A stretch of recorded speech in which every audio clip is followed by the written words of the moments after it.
Patrick once again has been up to all sorts of dastardly doings this year. Do you ever pick up your Hollyoaks scripts and think, oh, come on? Well, I do, but in a good way. I mean, that is part of Hollyoaks, isn't it? I mean, they're all supposed to be big, huge, gushing storylines.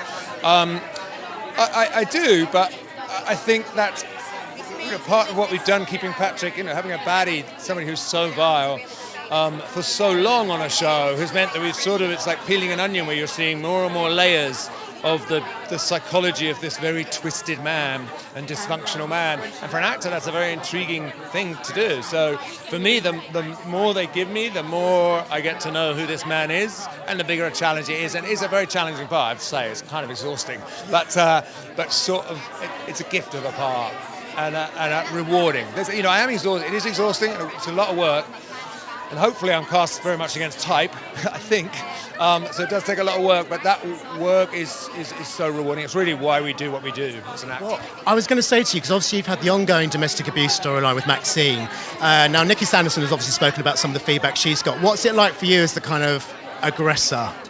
Yeah, it's been interesting. But I think that seems to have had the domestic abuse storyline, and then the work we did with the Home Office, and those campaigns, This Is Abuse campaigns, and the feedback has been massive. And of course, the Home Office do huge research after that. They look at how effective their campaign has been, and it's had some extraordinary results. Well, obviously, it was particularly geared to look at for young people to identify the early signs of abusive relationships, and particularly for women. But of course, it can work both ways.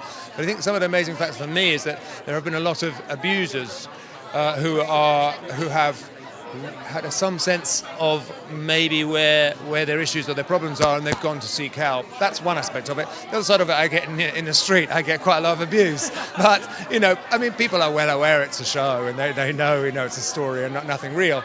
But there's general hatred for Patrick, which is kind of everything we wanted it to be, and I kind of sort of like that. Because if that wasn't the case, I wouldn't be doing my job very well. And now things are looking terminal for Patrick. Are you off? What can you tell us? Yeah, it is terminal. Unfortunately, motor neurons is always terminal. There is no cure for it. The timing of it and how that affects all the other players, all the other people close to Patrick, will be intriguing to know. I don't know the answer to all those things. It's not going to be straightforward. It's Hollyoaks, so it's going to be very complex and interesting, and of course hugely dramatic.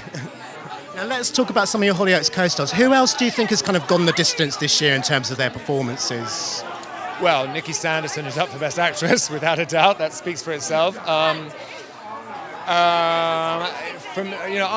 work in a lovely little bubble with the Blakes, the mad, crazy Blakes. Anna Passy is always extraordinary. Won last year, this award last year, I think, or the year before, Best Villain. And the creation of that Blake family with these dysfunctional, toxic family unit, incestuous and everything else that it is we've got a fantastic group of actors who all work together. So those are who I spend most of my time with. For me, it's our family, all those actors who portray those that are really the ones who have been fantastic this year.